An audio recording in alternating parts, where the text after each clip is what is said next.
Bom dia, meus amigos. Graças a Deus, cá estamos mais uma vez com estes ensinos bíblicos através do Facebook, ao vivo. Hoje é dia 25 de outubro de 2020 e já passam 7h30 da manhã, neste domingo de manhã.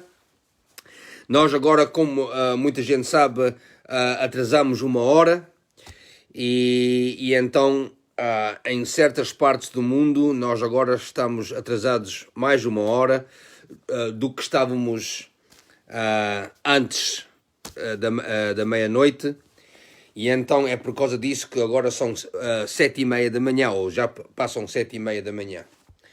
Mas prontos, graças a Deus, cá estamos mais uma vez. Se você está a ver ao vivo e tem a sua Bíblia consigo, à sua frente, por favor, vamos abrir as nossas Bíblias no livro de Marcos, capítulo 16. Marcos 16, como vocês sabem, eu estou a ensinar uma série sobre a cura divina. E nós já estabelecemos o facto que a cura divina está dentro do plano da redenção. Nós fomos redimidos de todo o mal que existe, todo o mal temporal que existe neste mundo.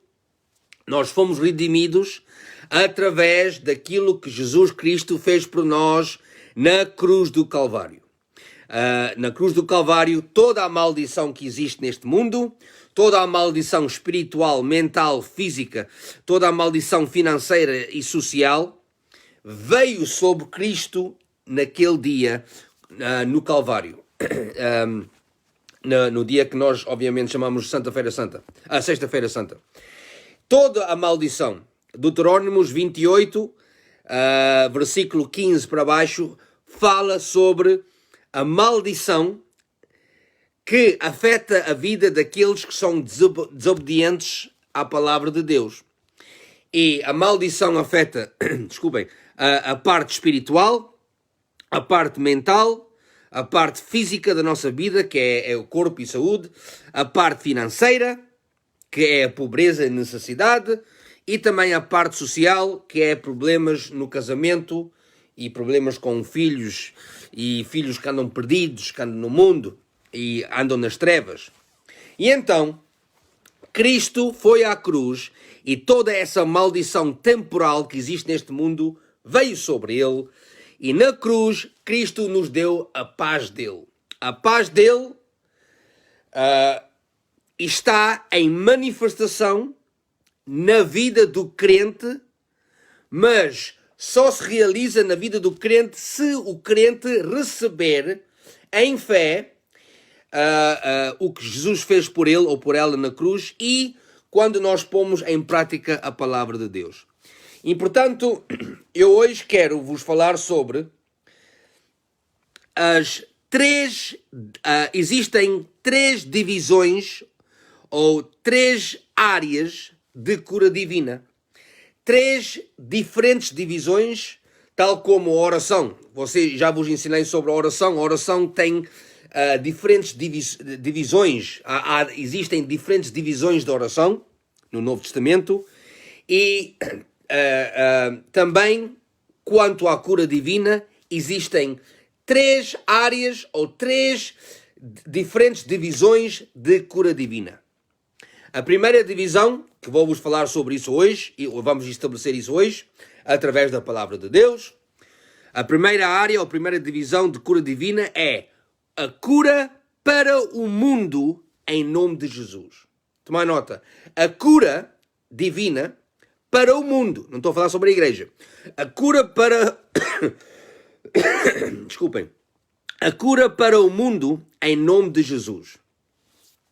Isso é a primeira divisão. Segunda divisão é a cura divina para o crente carnal. Quando falamos sobre o crente carnal, é o crente que ainda não é maduro. Ainda não chegou ao nível de adulto espiritual. Mas há cura para o crente carnal. Há a cura divina para o crente carnal através dos presbíteros da igreja. Tiago, capítulo 5, fala disso, no Novo Testamento, e nós, no próximo ensino, entramos nessa divisão.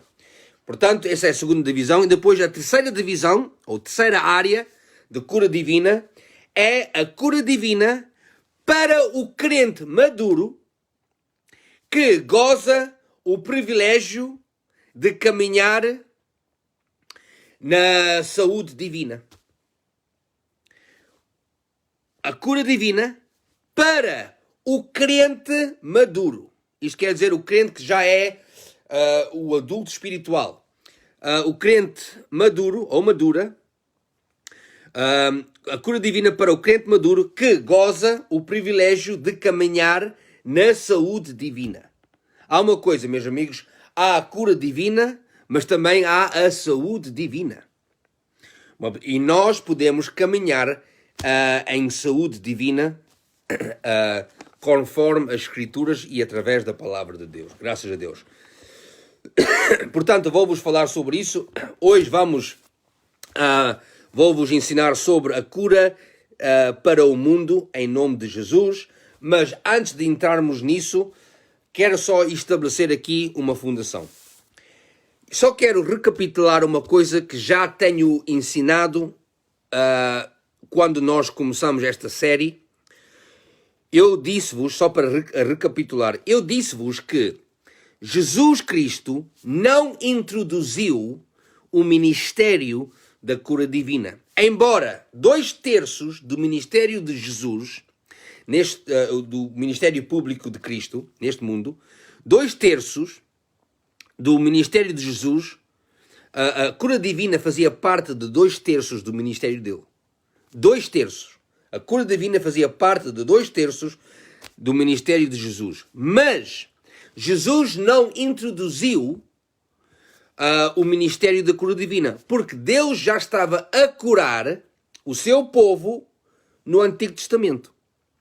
Já no Antigo Testamento, vê-se no livro de Levítico, quando formos a estudar o livro de Levítico, nós sabemos lá que, lá lemos e estudamos o facto que, quando um judeu, alguém que fazia parte da nação de Israel, estava doente, ou corpo cheio de doença ou enfermidade, essa pessoa ia ao sacerdote aquele dia, o sacerdote depois examinava a pessoa, e depois o sacerdote dizia a essa pessoa, qual sacrifícios eram necessários para serem oferecidos a Deus. E então essa pessoa ia buscar os sacrifícios, o sacerdote depois oferecia os sacrifícios a Deus, aliás, os sacrifícios eram oferecidos a Deus através do sacerdote, do ministério do sacerdote, e depois disso essa pessoa ficava totalmente sarada e curada. Israel, dentro da aliança que eles tinham com Deus, já no Antigo Testamento, dentro da aliança estava a cura divina. Nós sabemos isso e é confirmado em Lucas 13, porque lembram-se, Jesus não veio para dar cabo da lei de Moisés, ou para destruir a lei de Moisés. Não, ele veio para cumprir a lei de Moisés, que foi cumprida na cruz, quando ele disse está cumprido ou está completo. Mas, quando ele andou no mundo, ele ainda estava debaixo da lei. Jesus ainda funcionava debaixo da lei. E em Lucas capítulo 13, ele entra dentro da sinagoga, como era costume. Jesus ia à sinagoga aos sábados, como era costume. É por causa disso que é muito importante, meus amigos, frequentar a igreja. Porque Jesus frequentava a igreja. Ele frequentava ir à igreja. E aos sábados, à igreja, ou à sinagoga, e nós temos que tomar Jesus como exemplo. É muito importante o crente frequentar a sua igreja. Porque Jesus é o nosso exemplo e ele ia sempre. E ele entra na sinagoga, num sábado, em Lucas capítulo 13, entra na sinagoga, e lá ele viu a mulher encurvada, uma mulher encurvada com um espírito de enfermidade de 18 anos. ela estava naquele estado 18 anos. 18 anos com este espírito de informidade assim curvada. E o que Jesus fez foi, ele entrou lá, viu a senhora e depois ele lança ou declarou a fé. Ele disse, mulher, estás liberta. E depois ele impôs as mãos dele sobre ela e ela endireitou-se logo. Ora, isto, lá o representante da sinagoga, lá o pastor, ficou totalmente chateado. Chateou-se porque ela foi curada no sábado e porquê e tal. Mas a coisa é que ele podia ter administrado a cura divina a ela em qualquer outro dia. Não era preciso ser num sábado. Porque ela fazia parte da nação de Israel. Nós sabemos porque Jesus disse. Quando ele chateou-se e tudo, e Jesus disse logo, porquê é que vocês deixaram uma filha de Abraão? Daí já vimos que ela era da fé hebraica. Daí já se vê que ela fazia parte da nação de Israel e que ela, dentro da aliança que ela tinha com Deus, estava lá a cura divina. E Jesus disse, porquê é que vocês deixaram uma filha de Abraão estar neste estado há tanto tempo? Como quem diz, ela não era preciso ser sarada ou curada no sábado. Tu podias ter administrado a cura divina, que faz parte da aliança que de Israel tinha com Deus. Tu, meu amigo, tu, meu senhor, tu, representante da sinagoga, podias ter administrado a ela a cura divina através dos sacrifícios. Podias ter dito a ela, oh minha senhora, você não é preciso andar assim encurvada. A senhora, estes sacrifícios podem ser oferecidos a Deus e a senhora fica totalmente sarada desse espírito de enfermidade. Mas o problema foi que este representante da sinagoga nunca disse isso. Nunca disse isso. Deus já estava a curar o seu povo já no Antigo Testamento, meus amigos. Já no Antigo Testamento, pessoas estavam a ser saradas e curadas. Então, em Êxodo 15, 26, Deus diz que eu sou o Deus que vos sara ou que vos cura. A Êxodo 23, 25 diz que Ele é o Deus que, e Ele disse, e eu tiro a enfermidade e a doença do vosso meio. Ora, a coisa é isto, é que Jesus não introduziu a cura divina. Ele o que fez foi, ele reestabeleceu o ministério da cura divina. Ele reestabeleceu porquê? Porque já ninguém estava a pregar sobre a cura divina. O povo de Israel andavam doentes, cheios de enfermidades, e os judeus, e quando nós falamos sobre os judeus, o Evangelho de João, quando está a referir aos judeus, está a referir aos fariseus, saduceus, sacerdotes, presbíteros, anciãos, está a referir aos representantes da sinagoga, esses todos, eles não estavam a ensinar a palavra de Deus, eles não estavam a ensinar a lei, porque dentro da lei estava lá a promessa da cura divina, mas eles não estavam a ensinar isso. Aliás, em Mateus 15, vocês lembram-se, em Mateus 15, eles queriam chatear Jesus. Disseram a ele, porque é que os discípulos dele estavam a transgredir as tradições, tomai nota, porque é que os discípulos estavam a transgredir as tradições dos anciãos em não lavar as mãos antes de comer.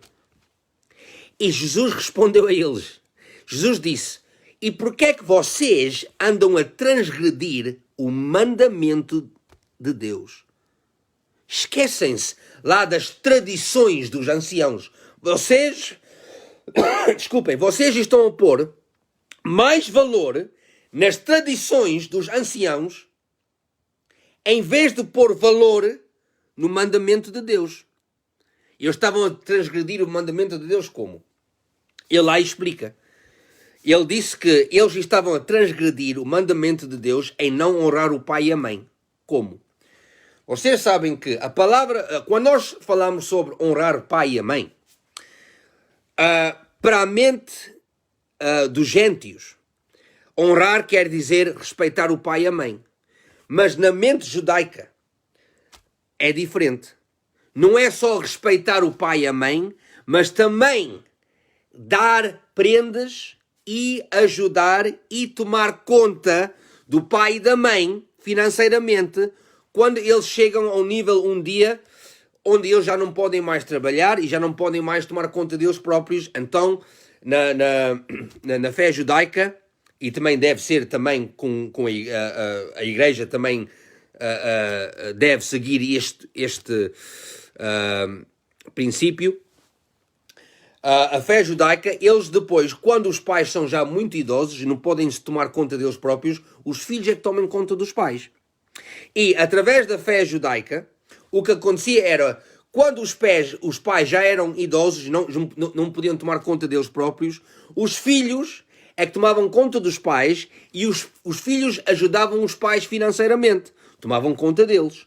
Só que os fariseus, tomai nota, os fariseus diziam ao povo de Israel, bem, esse dinheiro que vocês estão a usar para ajudar os vossos pais idosos, em vez de ajudar os vossos pais, tragam esse dinheiro e ponham esse dinheiro no tesouro do templo. Em vez de dar aos pais, deiam a Deus. E os fariseus o que faziam iam buscar o dinheiro e depois iam pôr para o bolso. E estavam-se a enriquecer à custa da nação de Israel, à custa do povo. Os filhos a pensar que estavam a fazer uma grande coisa em pôr o dinheiro no tesouro do templo e em vez deles usarem aquilo para o templo, os fariseus iam lá buscar o dinheiro e punham o dinheiro no bolso. E estavam em fazer isso, estavam a transgredir o mandamento de Deus. Porque a lei ou o mandamento de Deus não estava a ser cumprida porque ninguém estava a tomar conta dos pais idosos. Isso é que é honrar pai e mãe. Não é só respeitar o pai e a mãe, mas é tomar conta deles. Tomar conta deles fisicamente e financeiramente. E o que estava a acontecer era os judeus, os fariseus, lá os dirigentes religiosos, estavam-se a enriquecer à custa do povo. Estavam a ser políticos. É verdade, estavam a ser políticos. Estavam-se a enriquecer à custa do povo de Israel. E depois estavam lá os idosos, coitados, e ninguém tomava conta deles. E então Jesus disse que vocês estão a pôr mais valor nas tradições dos anciãos, em vez de pôr valor na lei de Deus, no mandamento de Deus. E depois ele disse isto a eles. Ele disse, as vossas tradições estão a anular a palavra de Deus. As vossas tradições anulam a palavra de Deus. Há uma coisa, meus amigos. Nós nas igrejas aprendemos muitas tradições que não estão em linha com a palavra de Deus. E muitas vezes nós agarramos mais às tradições do que à palavra. E as tradições chegam a ser mais importantes do que a palavra de Deus e depois nós pensamos, então, porquê é que as coisas estão a andar tão mal? Eu não sei. Se calhar você está a agarrar nas tradições em vez de agarrar na palavra de Deus. Por favor, veja se as tradições que você está a seguir, se essas tradições estão em contexto com a palavra. Porque se as tradições que você está a seguir, ou que você acompanha, ou que você está a agarrar a essas tradições, se essas tradições não estão conforme a Escritura, então, meu senhor, minha senhora, essas tradições isto não vale nada. Não valem nada. Não valem nada. E então, o problema foi que os judeus, os dirigentes religiosos, em vez de pregar a palavra, estavam a pregar tradições. Oh, meus amigos, nós ainda vimos isso hoje nas igrejas. Em vez de pregar a palavra, andam a pregar tradições. E é por causa disso que o povo de Deus anda enganado. Ora, quanto à cura divina para o mundo, já estabelecemos o facto que Jesus não introduziu o ministério da cura divina, ele reestabeleceu o ministério da cura divina. Ele reestabeleceu a palavra, graças a Deus, e ele veio para cumprir a palavra, para cumprir a lei. E dentro da lei estava a cura divina. Ora, quanto à cura divina para o mundo, vamos começar a ler aqui em Marcos 16. Em Marcos 16, vamos começar a ler versículo 15. Isto é a comissão, o mandato que Jesus deu à igreja. Antes dele voltar ao Pai, ele deu esta comissão a nós. E disse-lhes: ide por todo o mundo e pregai o evangelho a toda a criatura. Ora, muita gente diz: irmão Rudy, sabe, eu não sou pregador, eu sou mecânico. Sou mecânico e trabalho das 8 até às 5, de segunda à sexta. Eu não posso andar pelo mundo inteiro a pregar. Não, espera aí. No texto grego está escrito, no texto português diz lá: ide por todo o mundo e pregai o evangelho a toda a criatura. Mas no texto grego está lá escrito assim: ide pelo o vosso mundo e pregai o evangelho a toda a criatura. Tomai nota. Ide pelo vosso mundo. Qual é o vosso mundo? Qual é o nosso mundo? O nosso mundo, meus amigos, é o nosso dia a dia. E as pessoas com quem nós temos relações. Família, amigos, colegas de trabalho, de escola, de universidade.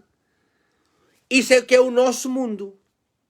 E nós temos que andar no nosso mundo a pregar o evangelho. A dar testemunha daquilo que Jesus tem feito na nossa vida. E há uma coisa, muitas vezes, meus amigos, o nosso estilo de vida fala muito mais de qualquer palavra que sai da nossa boca. Nunca esqueça isso. Às vezes, muitas vezes, o nosso estilo de vida fala mais do que qualquer palavra que sai da nossa boca. Houve um pregador um dia que disse assim: pregai o evangelho e, se for necessário, usem palavras. Tomai nota. Pregai o evangelho e, quando for necessário, use palavras. Como quem diz, o nosso estilo de vida fala muito mais de qualquer palavra. E o mundo vê isso. O mundo vê que nós não somos como eles. Nosso estilo de vida não é como o estilo de vida deles. Nós não falamos como eles. Nós não vivemos como o mundo vive. Há uma grande diferença. Nós somos filhos da luz, não somos filhos das trevas. E ele aqui diz: ide pelo vosso mundo, pregai o evangelho a toda a criatura. Quem crer e for batizado será salvo. Aqui não é o batismo de água, é o batismo espiritual. Porque a carta de Hebreus, capítulo 6, fala sobre a doutrina de batismos. Não um batismo, mas há mais que um. Não batismos singular, mas plural. Há mais que um batismo. Há o batismo espiritual, que é quando nós aceitamos Jesus como Rei e Salvador, e em 1 Coríntios 12, 13, nós somos batizados dentro do corpo de Cristo. Isso é o batismo espiritual. Depois temos o batismo de água, que é uma declaração que nós fazemos, uma declaração pública em mostrar ao público que aquilo que aconteceu dentro do nosso espírito.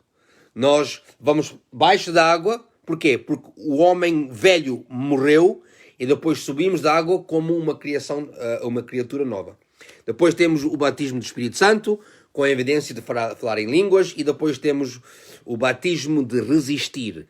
É resistir, a Bíblia fala do batismo de sofrimento, mas no texto grego, é o batismo de resistir. É resistir aquilo que nós já fomos, daquilo que nós já fomos livrados. Já fomos livrados da doença e da enfermidade, e quando o nosso corpo é atacado, nós temos que resistir. Isso é sofrimento na carne, porque a carne não gosta, não é confortável. Mas nós temos que resistir o diabo. E isso é que é o batismo de resistir. Mas ele aqui está a falar sobre o batismo espiritual. Ide pelo vosso mundo e pregai o evangelho a toda criatura. Quem crer e for batizado ou receber o batismo espiritual será salvo. Quem, porém, não crer será condenado. Com quem diz, não vai para o céu, vai para o inferno. Irmão Rudy, não diga isso. Eu não estou a dizer, eu estou a ler. Estou a ler aquilo que Marcos escreveu através da revelação do Espírito Santo e da inspiração do Espírito Santo. Meus amigos, há uma coisa.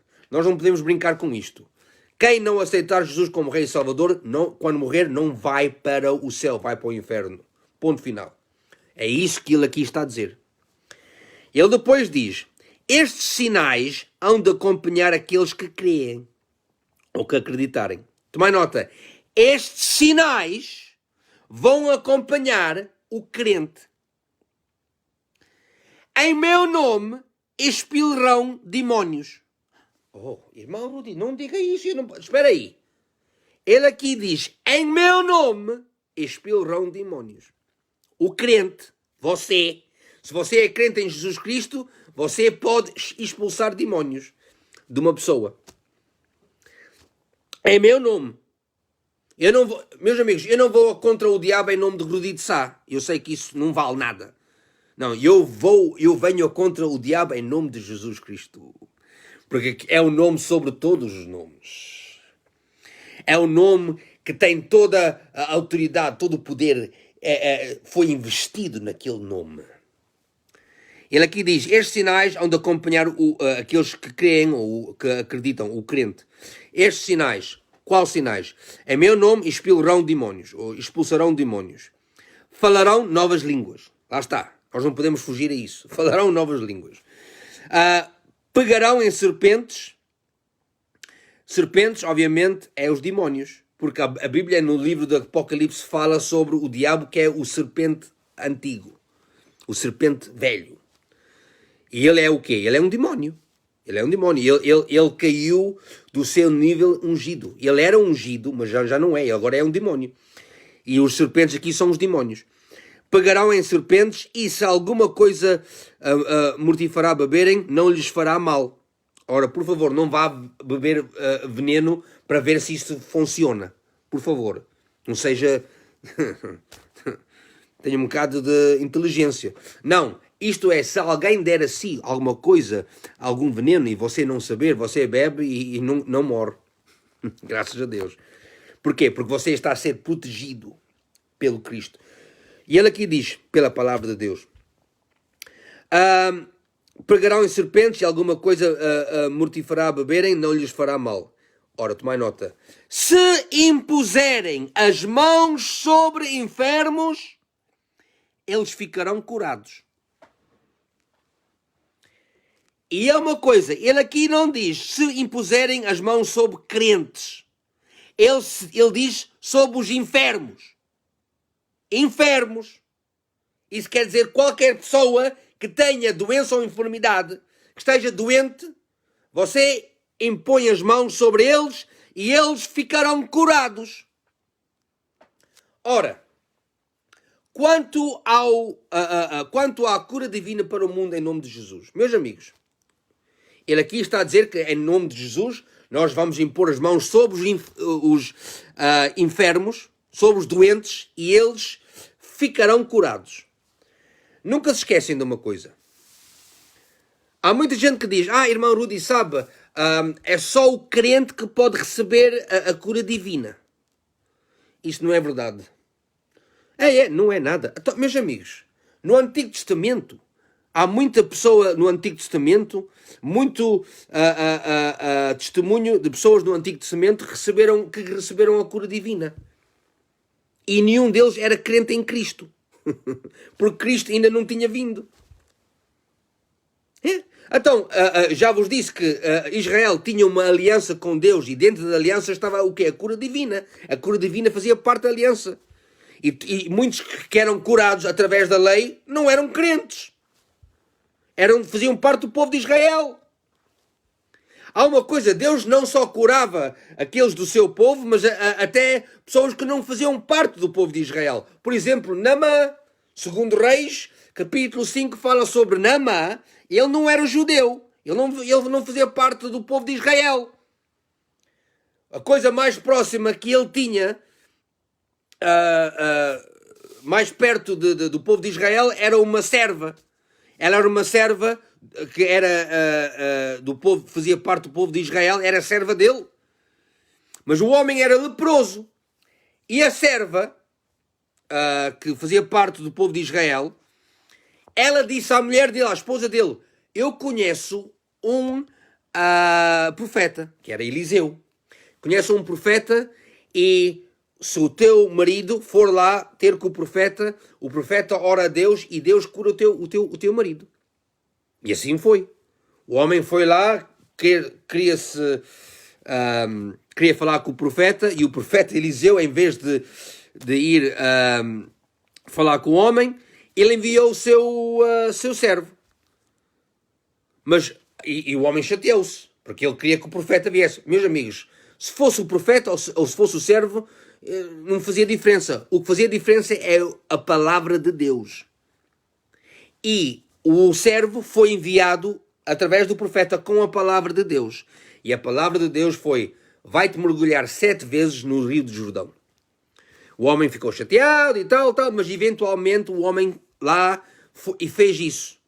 E o que é que acontece? Naamã foi mergulhar 7 vezes no Rio de Jordão, e na 7ª vez, quando ele saiu da água, o homem estava totalmente limpo. Já não era mais leproso. Ora, ele não era crente em Cristo. Ele nem fazia parte do povo de Israel. Ele era siriano. Era o general do exército da Síria. O homem não era... E há uma coisa, até no ministério de Jesus, meus amigos. Não há pessoa que Jesus curou que era crente. Porquê? Porque o crente só vem depois do Calvário. Até lá, até Jesus até o Calvário, não existia crente que era nascido de novo. O nascimento novo só vem depois do Calvário. Depois de Jesus dar a vida dele por nós na cruz, é que existe o homem, a mulher, nascido ou nascida de novo. E então as pessoas que Jesus curou não eram crentes, não eram nascidos de novo, e ficaram totalmente sarados e saradas. Ora, isto quer dizer o quê? Isto quer estabelecer o facto, meus amigos, que há cura para o mundo, para a pessoa que anda no mundo, para o pecador, para o ímpio. Há cura para eles em nome de Jesus. E é aqui que a igreja perdeu a sua influência. Como, irmão Rudy? É fácil. Se formos a ler o livro de Atos, capítulo 3, em Atos, capítulo 3, como vocês sabem, estava lá um homem que era coxo, a pedir almas. O homem tinha já, a Bíblia lá diz no livro de Atos, capítulo 4, que ele já tinha mais que 40 anos. Era um coxo, nunca caminhou na vida dele. E lá o homem era posto todos os dias lá à beira do templo de Jerusalém a pedir esmolas, a pedir almas. E depois, em Atos 3, Pedro e João iam a caminho para o templo para orar na última hora da oração, que é às 3 da tarde. Eles iam a caminho e passaram por este homem, o coxo. Ora, ele estava a ser levado numa cama pelas pessoas que estavam a levá-lo, as mesmas pessoas que o iam pôr lá todos os dias, que iam lá pousar o homem todos os dias, agora levavam o homem na cama. E Pedro olhou para ele e Pedro disse: olhe para nós. O homem, quando olhou, obviamente, eles puseram um homem para baixo, na cama. Puseram um homem. E depois Pedro disse-lhe a ele: ouro e prata não tenho comigo, mas o que eu tenho, eu te dou. Em nome de Jesus Cristo de Nazaré, levanta-te e caminha. Depois Pedro e João ajudaram o homem a levantar-se, e quando eles fizeram isso, imediatamente ele recebeu força nas suas pernas e nos seus tornozelos. O homem, quando viu este milagre, imagine, há mais de 40 anos, ele nunca caminhou na vida dele, já desde que nasceu coxo. Tinha ele mais de 40 anos, imagine-se, acima de 40 anos, todos os dias lá, coxo. Ele, quando viu isto, o homem viu este milagre, o homem começou logo a regozijar, a saltar, a regozijar, a dar glória a Deus. Ora, os judeus que estavam no templo, lá dentro, saíram para ver o que é que se passava lá fora. O homem estava... Eles ouviam os gritos, saíram no templo e viram um homem que era coxo, que eles conheciam muito bem, que era coxo. Há tantos anos, o homem era coxo, que andava sempre a pedir almas, ou a pedir esmolas. Viram um homem a saltar e a regozijar e dar glória a Deus. Ora, uma coisa é certa.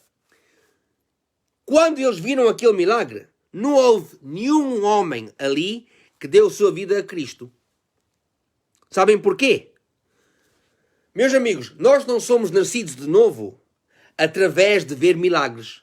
Nós somos nascidos de novo através da pregação da palavra. Porque a Bíblia diz-nos em 1 Pedro 1,23 que nós somos nascidos de novo através da semente da palavra de Deus. Da semente. A palavra de Deus é semente e tem que ser semeada. E é através da palavra, da semente, através de semear a palavra, que o pecador vai ser nascido de novo. Ora, o que é que acontece?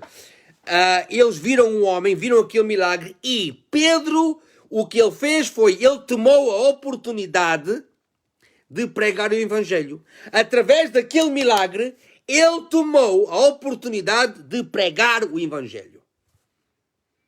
E ele pregou o Evangelho a eles, e naquele dia a Bíblia diz que os homens aceitaram Jesus como Rei e Salvador, e a igreja cresceu ainda mais.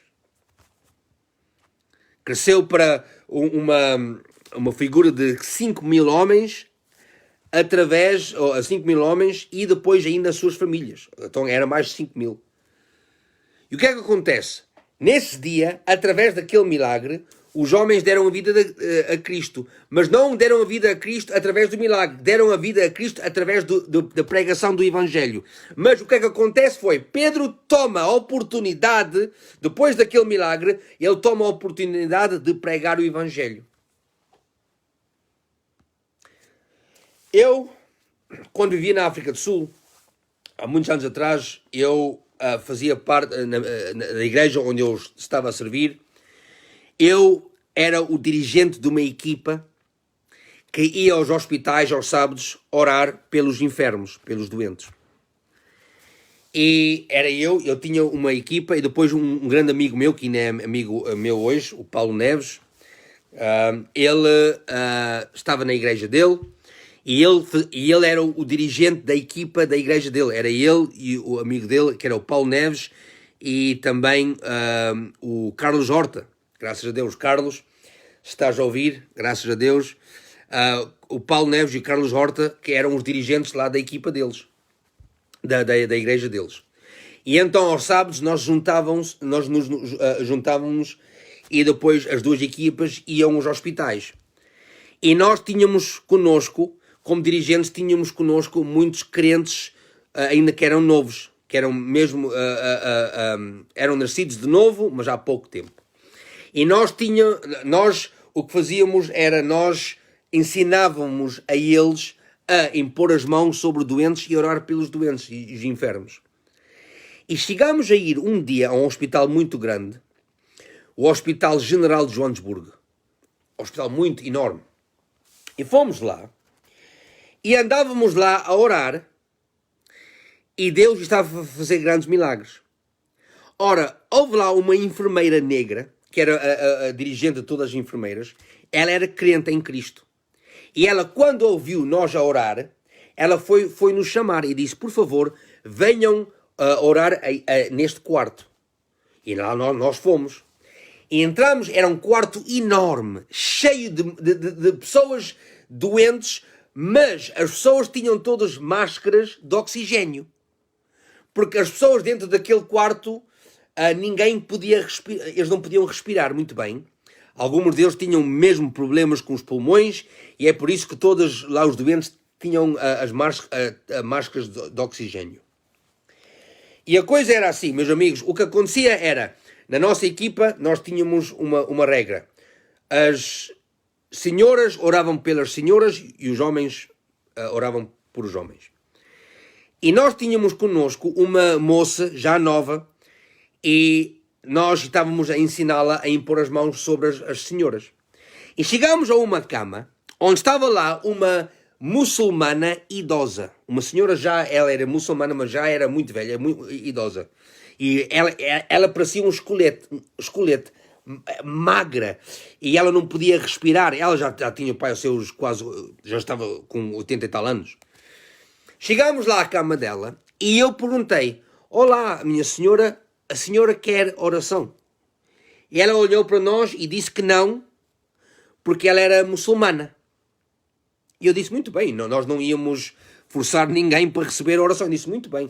Mas ao lado dela estava outra senhora negra que era crente em Cristo.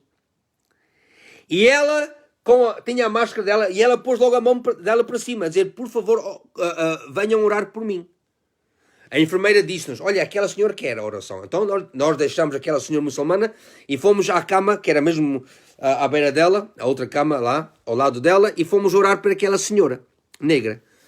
Ora, a moça impôs as mãos dela sobre a senhora e nós oramos. Depois, através do Espírito Santo, o Espírito Santo disse-me a mim, deu uma instrução de dizer a ela para tirar a máscara e para respirar profundamente. E ela foi, tirou a máscara e respirou muito fundo. E o que é que acontece? Ela, quando respirou, ela disse: oh, glória a Deus, glória a Cristo.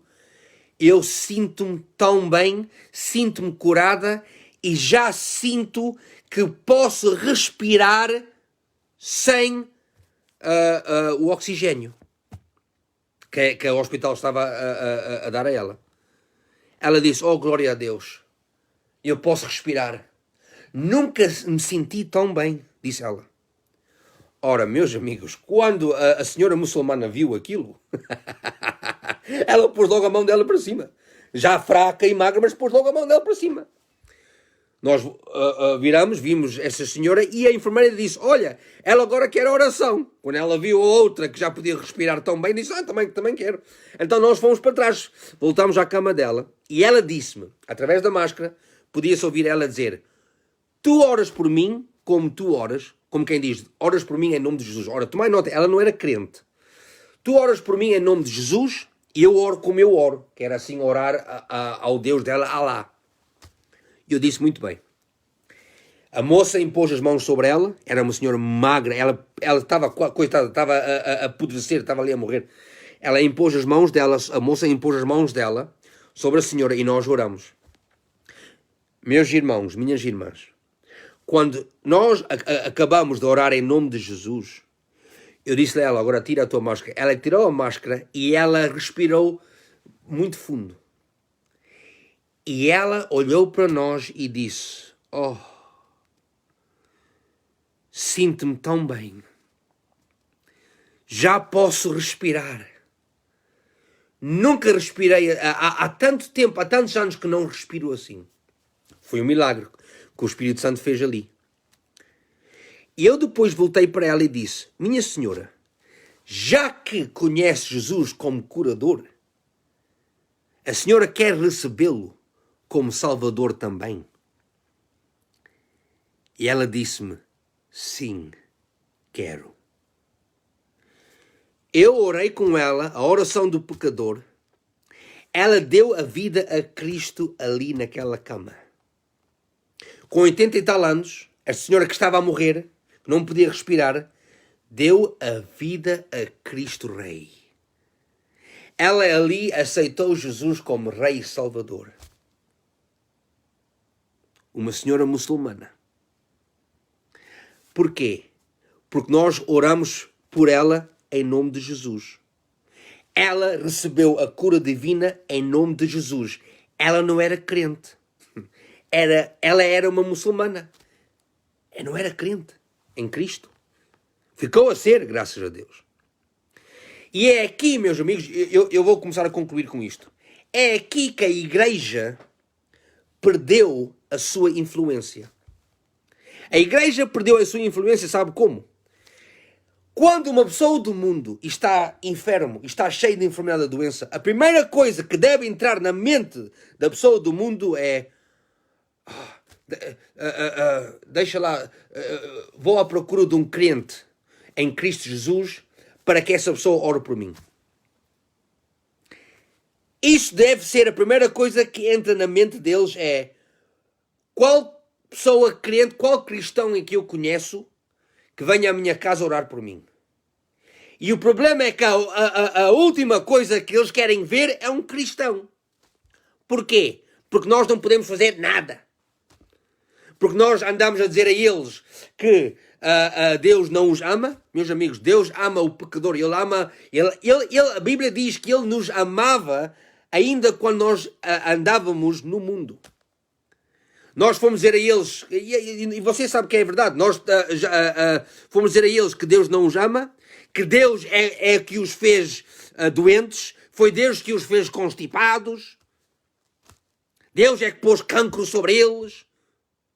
Coitado. Então, e a pessoa deve pensar, olha, então, é melhor ir para o hospital, em vez de ir à igreja, vou para o hospital. E é aí onde nós perdemos a nossa influência. Essa pessoa do mundo, a primeira coisa que deve entrar na mente deles é: eu preciso de um cristão, eu necessito de um cristão, porque eu sei que Deus cura, porque já vi que cada vez que aquela pessoa ora por alguém, que Deus cura aquela pessoa. Nós perdemos a nossa influência no mundo por causa disso, meus amigos. Porque nós andamos a dizer coisas a eles que não é verdade. Não é Deus que está a pôr constipações, que está a pôr cancro sobre eles. O cancro vem do inferno, não vem do céu. No céu não há cancro, não há câncer, não há diabetes no céu. Há uma coisa, eu vou acabar com isto. Quanto aos dons do Espírito, 1 Coríntios capítulo 12 fala dos dons do Espírito. São 9 dons do Espírito Santo. 9 dons que estão postos em 3 grupos. E os 3 grupos têm 3 dons. Os dons de revelação, que é o primeiro grupo, os dons de poder, que é o segundo grupo, e os dons vocais, que é o terceiro grupo. E depois, e no segundo grupo, meus amigos, os 3 dons que fazem parte daquele grupo é o dom da fé, os dons da cura e a operação de milagres. Foi o que aconteceu naquele dia, em Atos 3. Aquilo foi a operação de milagres e os dons da cura a funcionar. E há uma coisa. Deus deu os dons, os 9 dons do Espírito Santo, foi dados à igreja, não só para ser usados na igreja. Não. Os dons foi dado à igreja para serem usados e para funcionar lá fora no mundo. Deus deu os dons à igreja para mostrar ao mundo que Jesus vive e que Ele os ama. Desculpem. Foi por causa disso que Deus nos deu os dons do Espírito. Deu isso à igreja. Para mostrar ao mundo que Deus vive, que Deus os ama. Há uma coisa, meus amigos. O mundo... Os dons é para ser usados lá fora, no mundo, e eles devem receber Cristo como Rei e Salvador lá fora no mundo. A igreja é onde eles vêm depois de aceitar Jesus como Rei e Salvador. A igreja é onde eles devem vir depois de serem curados em nome de Jesus. Eles depois vêm à igreja, como crentes, para ser doutrinados, para serem ensinados na palavra de Deus. O problema é que nós estamos à espera que as pessoas do mundo venham à igreja para aceitarem Jesus como Rei e Salvador. Estamos à espera que eles venham à igreja para receber o milagre deles. Não, não. Nós é que temos que ir lá fora ao mundo. Mostrar a eles que Deus os ama. Que Deus ama a eles muito. Nós é que devíamos fazer isso. Há uma coisa, nós é que devíamos funcionar na operação das maravilhas nos dons da cura. Nós devíamos ser usados nesses dons lá fora no mundo. E, através dos milagres que essas pessoas recebem, depois essas pessoas aceitam Jesus como Rei e Salvador e depois é que eles vêm à igreja. Ora, há muita gente a dar a vida a Cristo nas igrejas. Muito bem, graças a Deus. Mas devia ser feito lá fora. A igreja é onde eles vêm depois de dar a vida a Cristo. Portanto, meus amigos, há cura divina para o mundo em nome de Jesus. Depois de você orar por eles em nome de Jesus, depois de eles entender que Jesus é o curador, depois eles podem recebê-lo também como Salvador. Porque há uma coisa, nunca esqueça disto.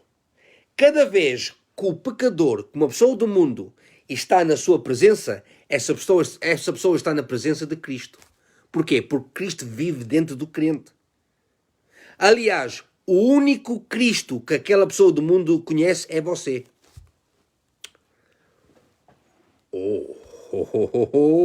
Isso. O único Cristo que eles conhecem. Porque o mundo, há uma coisa, as pessoas dizem, mas o mundo tem a Bíblia. Esta não é a Bíblia deles, esta é a nossa Bíblia. Esta é a Bíblia, é a palavra do crente. Fica a ser deles quando eles aceitarem Jesus como Rei e Salvador. Há uma coisa, eles podem ter acesso à Bíblia, mas eles não a vão ler. Não. Você é a única Bíblia que eles conhecem. E quando você anda lá fora a fazer o trabalho e as obras do Espírito Santo, meus amigos, eles aí é que vão ver isso e a vida deles vai mudar através de você. Nunca se esqueça. Há cura para o mundo em nome de Jesus.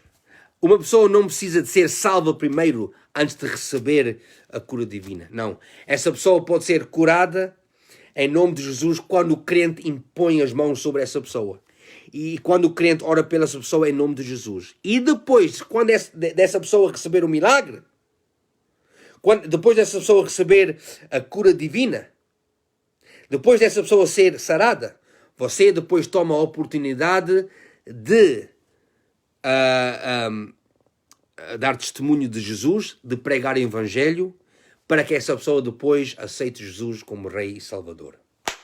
Portanto, meus amigos, ficamos por aqui hoje.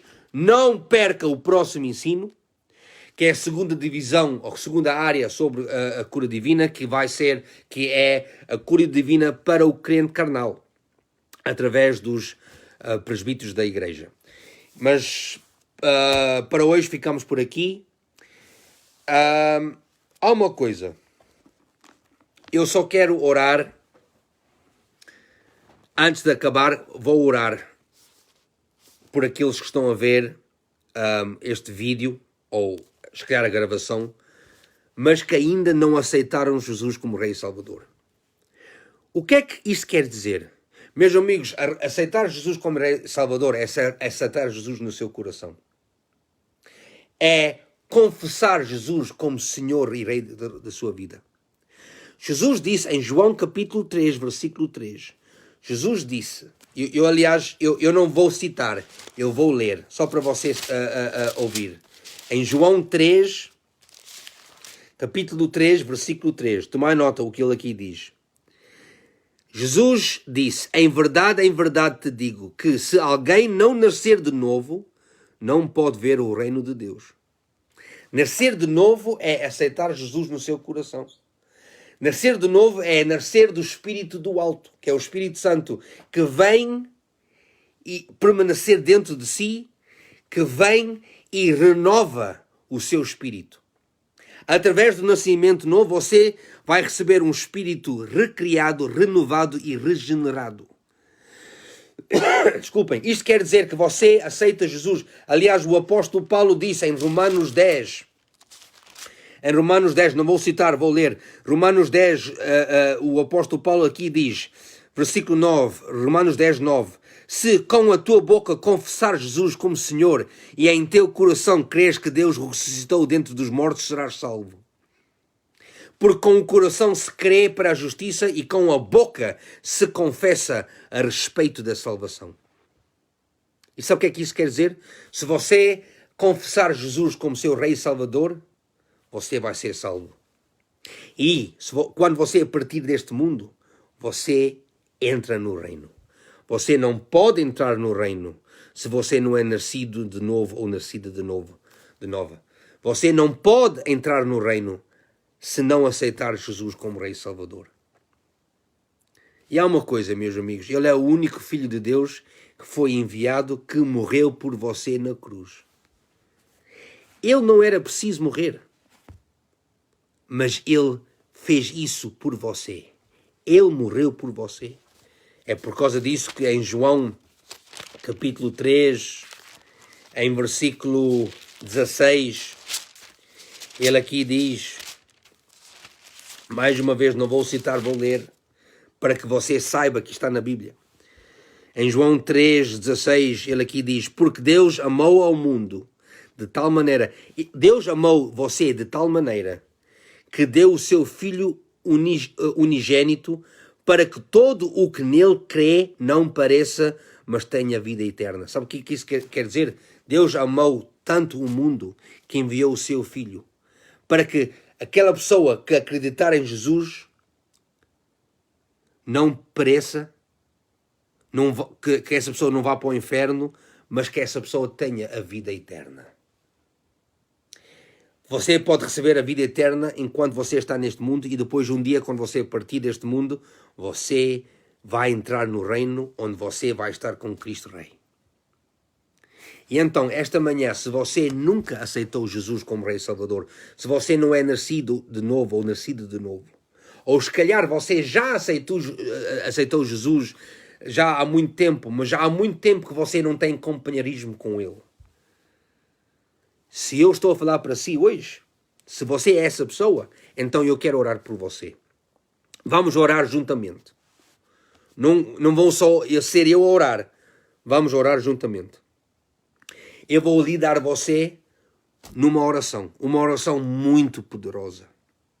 Mas por favor, se você quer aceitar Jesus como Rei e Salvador, por favor, feche só os seus olhos, baixe só a sua cabeça, feche só os seus olhos e ore isto comigo. Diga isto comigo. Diga assim. E esta oração tem que vir tem que ser mesmo do seu coração. Diga isto. Meu Pai Celestial, eu venho a Ti em nome de Jesus para receber a minha salvação, para receber a vida eterna. Eu creio que Jesus Cristo é o Teu único Filho, meu Pai. Eu creio que Jesus foi enviado a este mundo para mim. Eu creio que Jesus Cristo morreu na cruz do Calvário para mim. Que o sangue dele foi derramado para me lavar de todo o pecado. E eu acredito que Jesus Cristo ressuscitou no terceiro dia. E eu acredito que Ele agora está sentado à direita do Pai. Jesus Cristo, eu te convido para seres Rei e Senhor da minha vida. Jesus Cristo, eu te confesso como Rei, como Senhor e Salvador da minha vida. Eu te recebo, eu te convido, entra dentro de mim, renova o meu espírito, Jesus Cristo.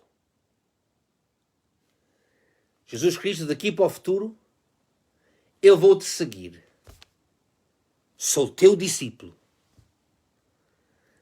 Daqui para o futuro, Jesus Cristo, eu sou cristão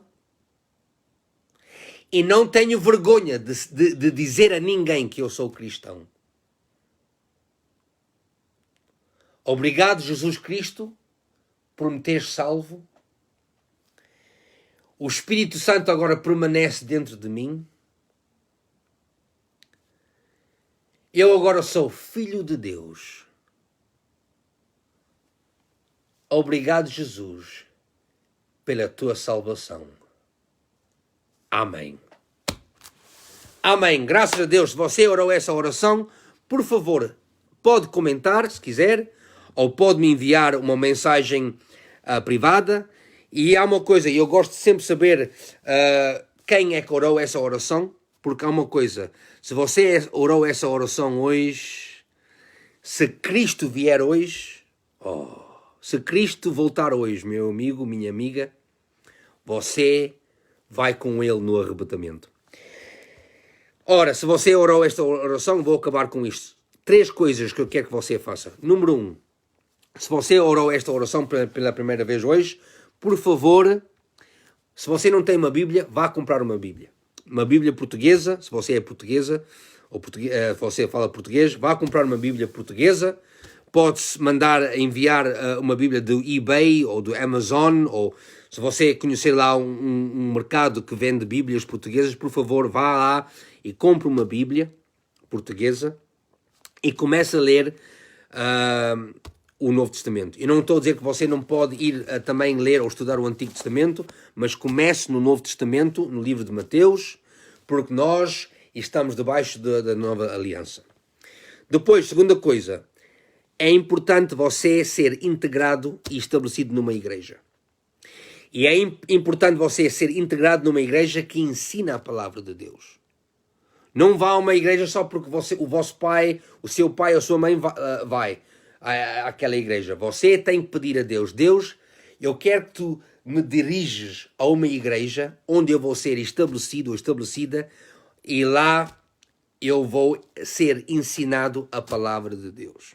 Por favor, vá a uma igreja, seja plantada e estabelecida numa igreja que ensina a palavra, que ensinam o que diz a Escritura. Depois, número 3, é importante você ser rodeado ou rodeada com amigos crentes, amigos cristãos que vão ajudar você a crescer espiritualmente, que oram por você quando você necessita oração.